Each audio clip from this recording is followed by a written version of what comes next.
Good morning, and welcome to our Business Recovery Roundtable, Connecting the Dots, New Ways for Restaurants to Thrive and Grow During the Pandemic, with Candy Daly, founder of Potomac Hospitality Group, based in Bowie, Maryland.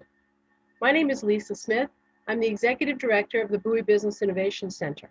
We are an award-winning hub for business acceleration in the city of Bowie and in Prince George's County. We're headquartered at Bowie State University.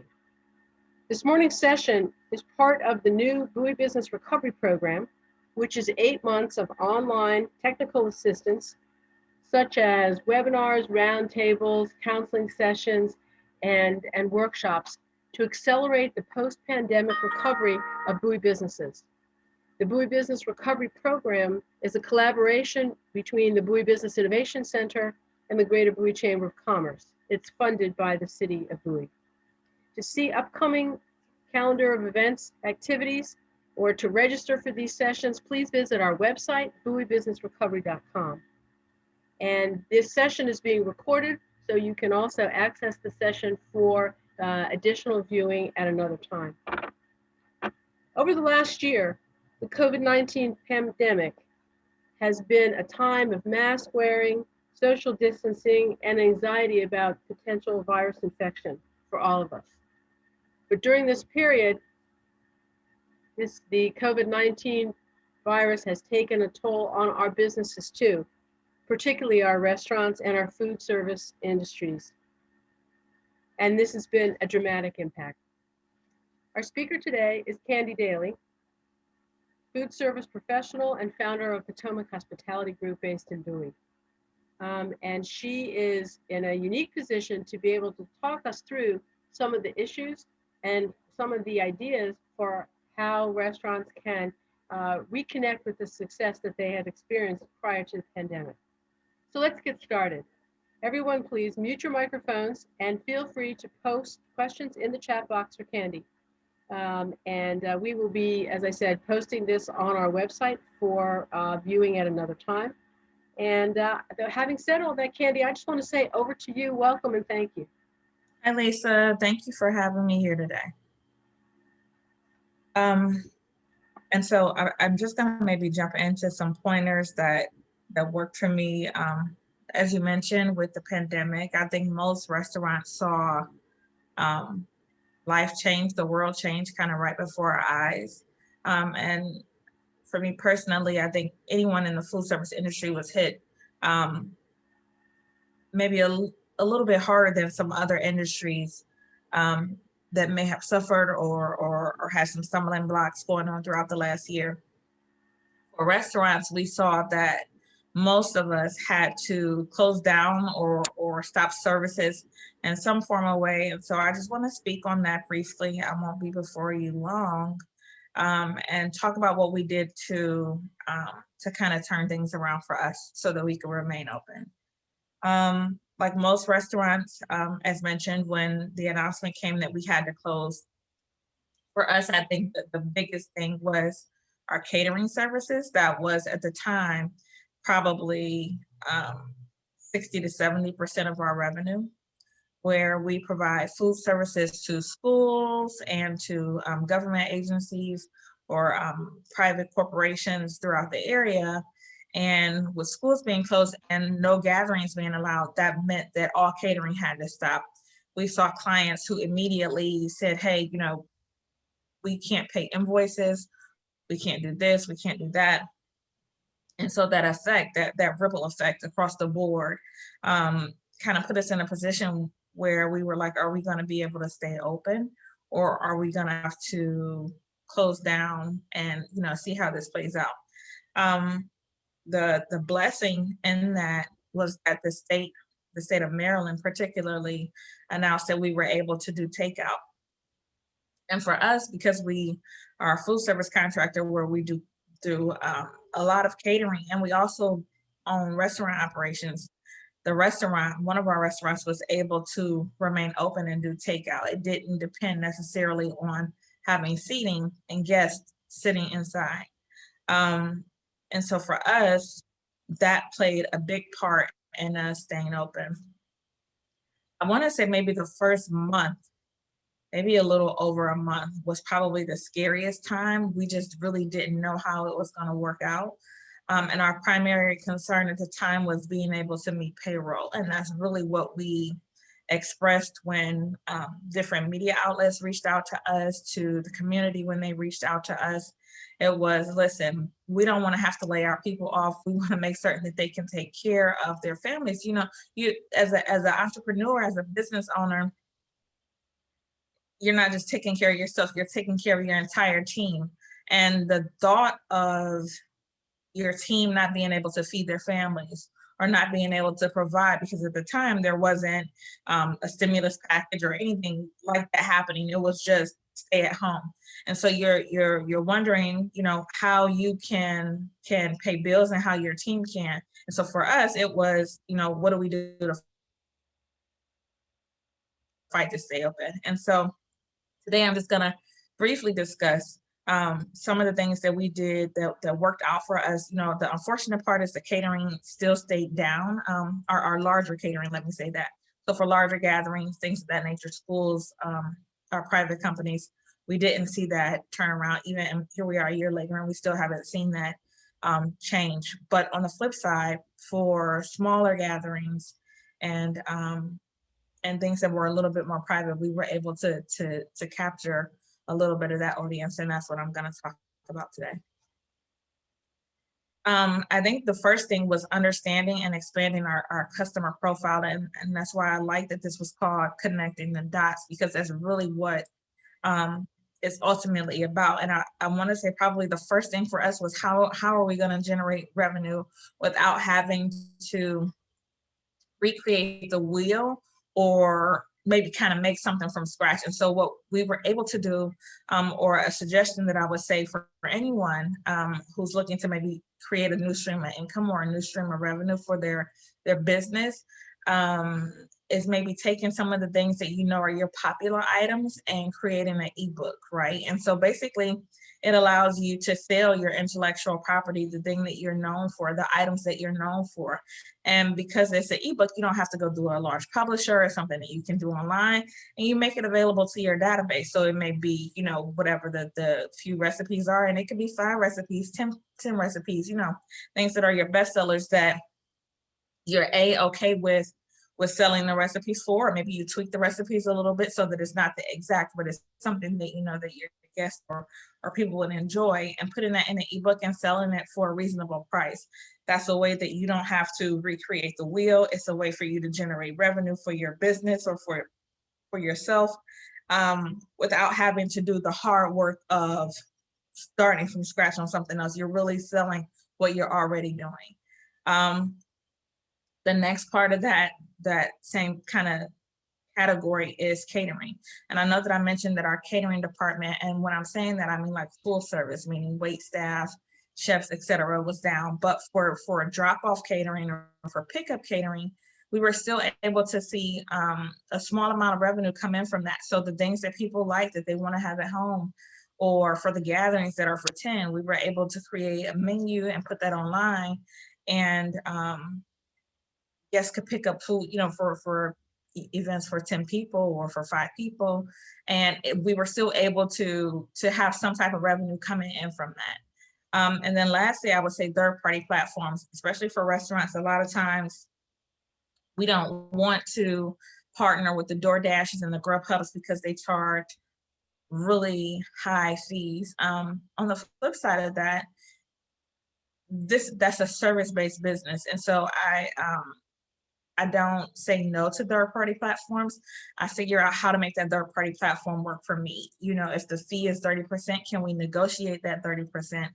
Or can we pass that cost over to the customer so that they're paying for the service of having that third-party product delivered to them, or having our product delivered to them via a third party, as opposed to us assuming the cost, which will ultimately kind of put a restaurant in a hole. So can you pass that cost over to the customer? Is the customer willing to pay, you know, the fees, or can you negotiate with the vendor, with the third party platform to say, hey, you know, I'm happy to do it, but this is how it needs to work. It's not just about the way that they want to do things. It's about what works in the best interest of your business. And for us, those 3 things were turning points. doing those three things, especially the catering and the third-party platforms that were definitely a turning point for us during the height of the pandemic. The next thing that I would say is driving traffic to your business. We have a very active social media following across multiple platforms. So from Facebook to Instagram and TikTok and YouTube. And I know it's like that's a lot of different platforms to be on, but you'd be surprised how much engagement you can get, and how that ultimately becomes foot traffic or traffic, or your potential guest, your potential customer in your restaurant, depending on how interactive you are with the people or with people on those platforms. And so we use all of those platforms to drive traffic, to put out the best images so that people are talking about us, wanting to come in and visit, wanting to stop by the restaurants or purchase a product, or at least asking, where are you? Someone may have seen something a month ago, and then next month they might be in Bowie shopping, and then I'll say, oh, I remember that place. I remember Ruby's, or I remember Potomac. They were here, and then they'll come by and they'll stop by and place an order. And so ultimately, when I think about social media, for me, that's a stream of revenue.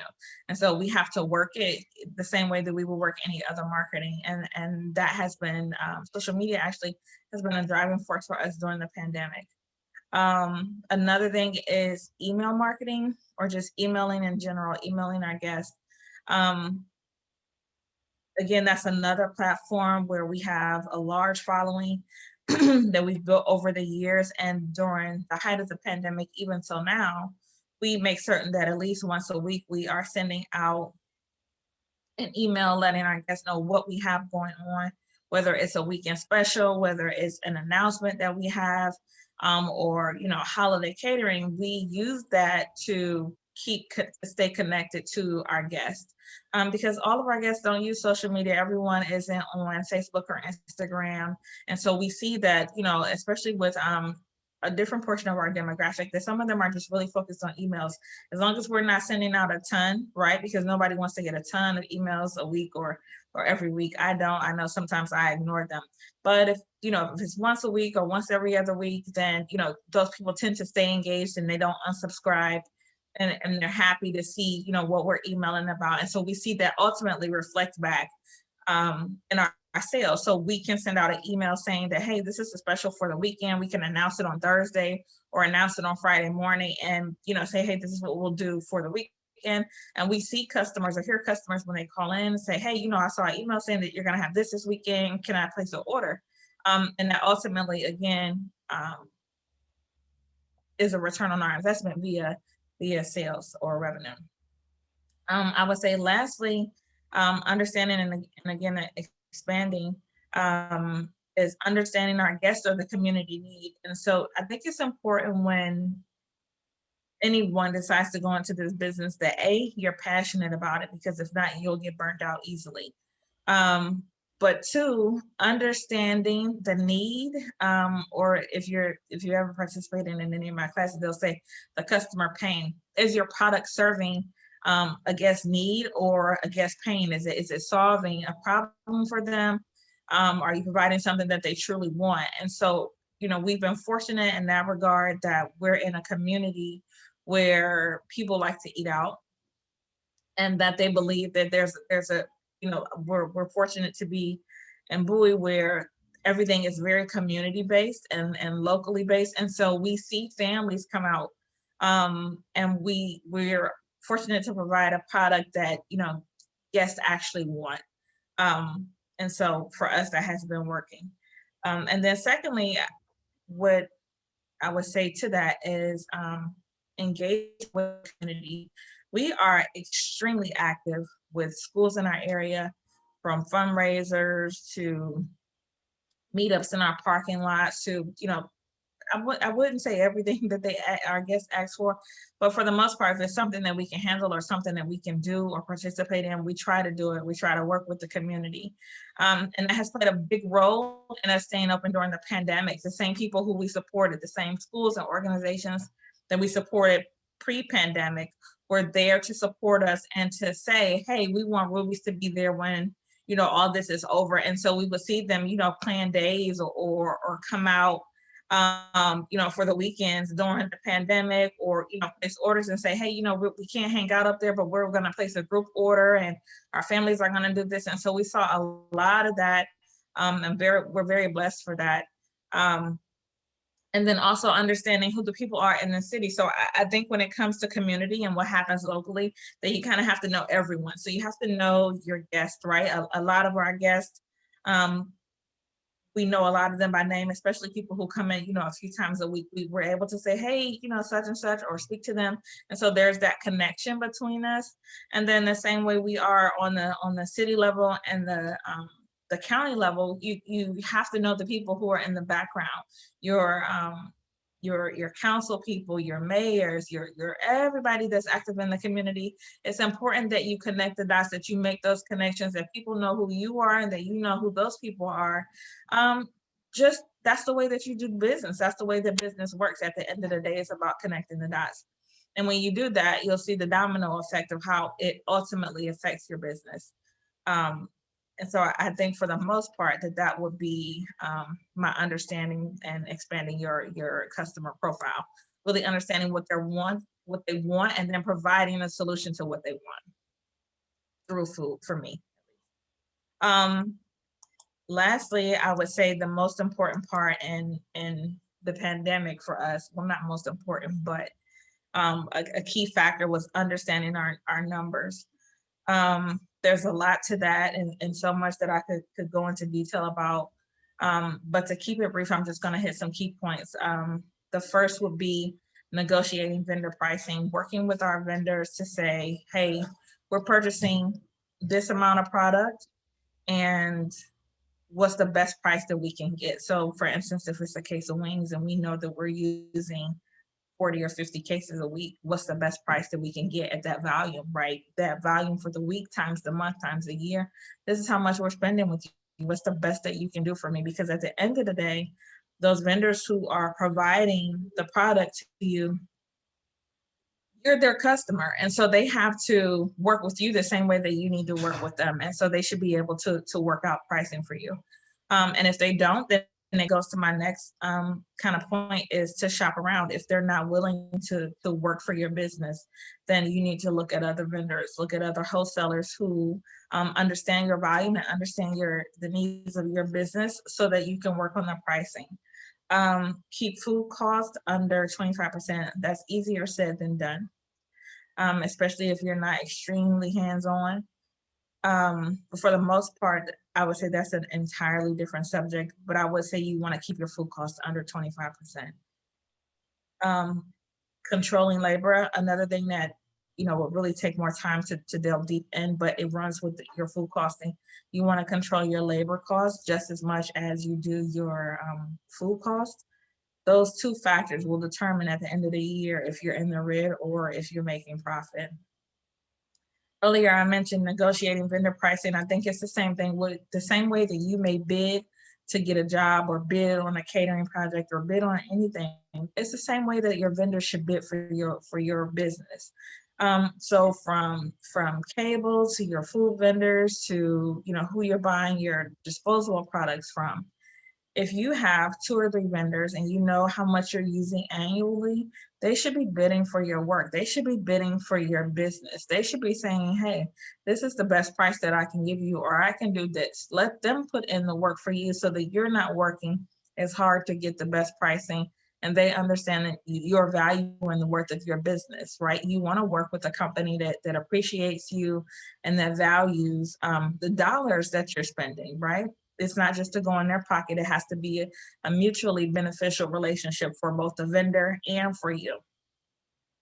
If you don't have the volume, then my next suggestion would be group purchasing power. And that's basically partnering with other restaurants and saying, hey, we're going to purchase through X, Y, and Z vendor. I'm buying 25 cases of this product. You use the same product. You're buying 30 cases. If we put that together, what's the best price that we can get from this vendor? And so, you may have to work out how the delivery works or who gets what delivered to them, but you putting that volume together, putting those numbers together, helps you create like a group purchasing power. And it definitely works when there's 2 or 3 restaurants, especially smaller ones, getting together, working out arrangements to do that. But it helps to bring the cost of your goods down, and it saves you money on the back end.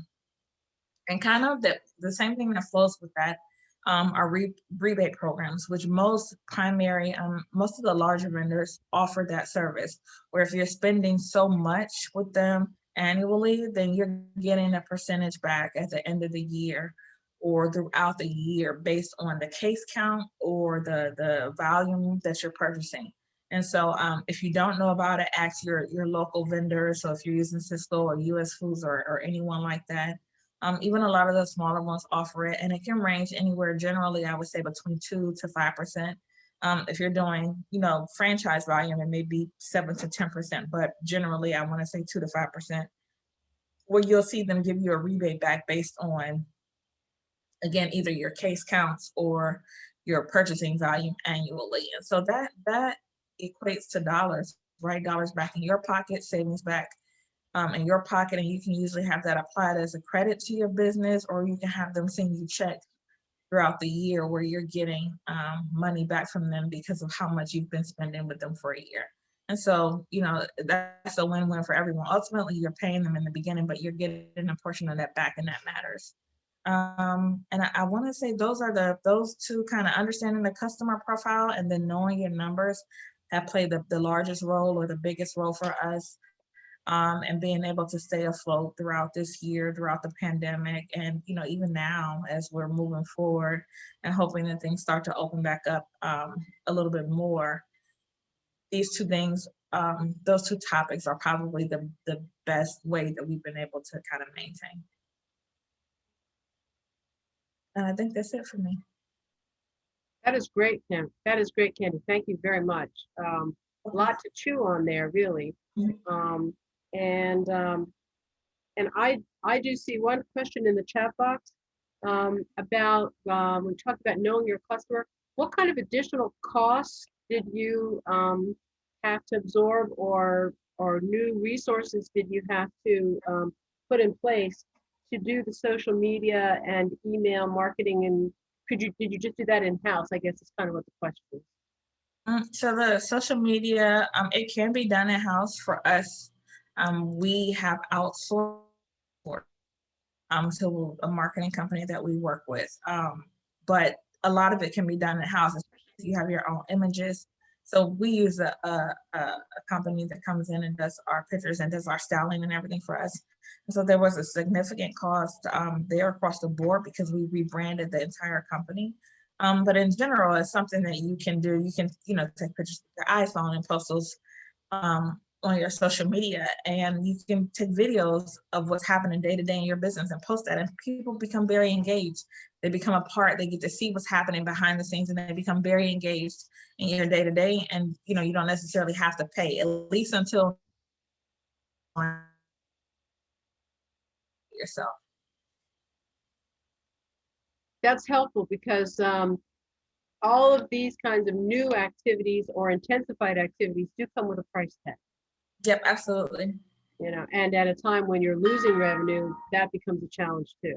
Yeah, definitely. But it's an investment, I think, is what I'm hearing you say. Definitely, it is. Yeah. And then a second question. What were there any special resources that were maybe available through the restaurant industry or the Maryland Restaurant Association that you called on that you found helpful? Yes. So I would say probably the two largest were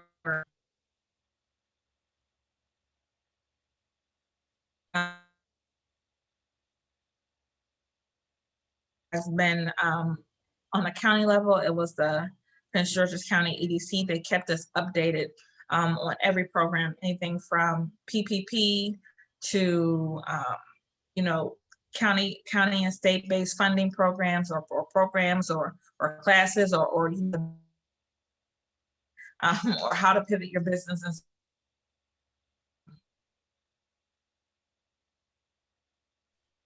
great over at on the county level with us there. And then I would say the National Restaurant Association, I would suggest for all businesses, all restaurants to participate in their programs and to become a member. They keep you updated on everything county to city levels, that they have information on it. So they're great.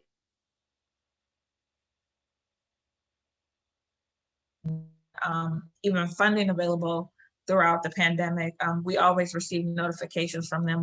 They always kind of stayed in contact with us and kept us abreast of what was happening and resources that were available. So those were the biggest two. The National Restaurant Association is great to have a membership with them. And then for us, we're in Prince George's County, so county-based resources were also a big help. From your perspective, are there things that can be done in Bowie specifically to help the Bowie restaurant community as we're coming out of the pandemic? Any thoughts on that? I would say yes. So I think probably community engagement was the biggest one. So if you're in Bowie, which I'm assuming anyone who is a Facebook platform called Bowie Living. They are very community oriented. They know the pulse of everything that's happening within the city. So that's a good page to connect with the owners, the moderators over there. Kind of just keeps his ear to the ground for everything that's happening. They put the word out that we were open. We also reached out on the city level to the economic director, John King, just the council people, to let them know that we were staying open. And we sent messages to everyone like, please help us spread the word. If you don't ask, they don't know. And so you have to kind of be willing to, I hate to say bite the bullet, but or say, hey, I need help, or help us spread the word. And that's really, in the beginning, that was really you help us spread the word. And I want to say maybe the first 3 months, that was all that we could do. And we just saw, the community come out in droves to support us, to help us stay open. If it wasn't for, to be honest, then if it wasn't for the community as a whole supporting us, I don't think we would have maintained. And for that, I'm grateful. So no restaurant is an island. No restaurant is an island at all. It's a community. It takes a village to support and continue to help a restaurant grow, and the restaurant community to grow too, I suppose. Yep. It's just like children. They say it takes a village. It's the same thing with your business. It's the same thing with a restaurant. It takes a village. You need the people in your community, right? You need the community. Those are the people. The people in your community are your Monday through Thursday people. Those are the people who are right there, right? Your Friday through Sunday are people who don't mind taking a drive and their dollars with you. But your Monday, your schools, and so you really want to get to know those people, and you really want them to get to know you, and so it works out in the end. Yeah. Continuing on that thread of being known in the community, do you think that there are new promotional opportunities for restaurants in Bowie as we kind of come into the spring and the summer now?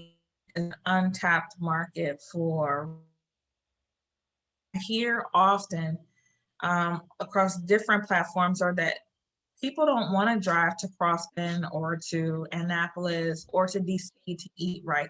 Those are our major corridors. And so I think the city as a whole loves the idea of having independence and having options locally based.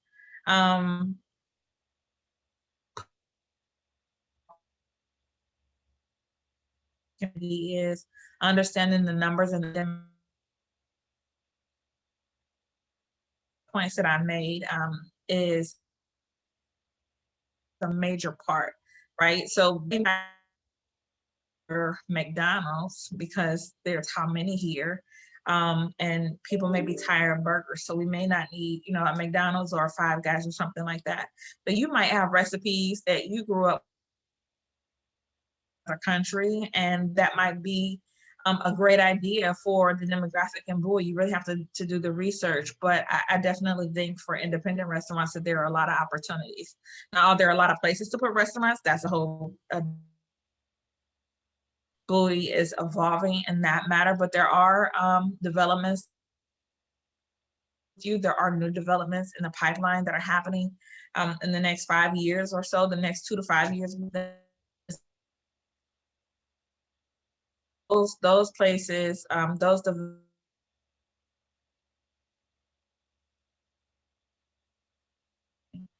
one, and I'll be opening it.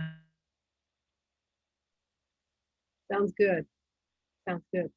Crystal, do we have any more questions in the chat box? No, that's all. That's it. Okay. Okay.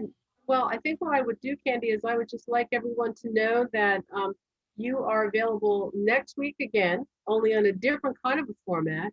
Right. So a week from today, next Tuesday, the 30th, you're going to be available to meet by phone, one-on-one, with any of the restaurant community members who've got a specific question. And we appreciate you making yourself available. And that is our open door one-on-one for restaurants. And that's already up on our website, and we'll be doing individual email promotion for that. But I just wanted everyone who was hearing this to know that that was an option that they had. If they had a specific question, I'm thinking particularly on the numbers side of it. You know, making sure, getting some tips on, you know, really how to control labor costs, and maybe some, you know, a little bit of your experience of negotiating with vendors. I think that a lot of times restaurateurs who are less experienced, that's a skill set that they're trying to build. So that would be just a huge help. So I just want everyone to know that, you know, Candy will be concluding this recorded session, but we'll be available for one-on-one appointments next week. And you know, I would encourage all of our restaurant folks to take advantage of that and make this resource work for them, because this is a special resource that we've got here in Bowie. So, okay. Sounds good. I would simply say thank you very much for the insights here. I think that probably there's a whole session on Know Your Numbers, and there's probably a whole session on community engagement. That was one of the things that hit me over the head. And we'll talk about that later, but this is a great kickoff and start for this consciousness raising among our restaurant community. Thank you. Yes, thank you, ma'am, very much, very much. Okay. All right, and so that's the end of our session for today. I want to thank everyone for participating, and be sure that you check out our website, bowiebusinessrecovery.com, for upcoming activities. Thanks to all. Thank you. Take care. Bye-bye.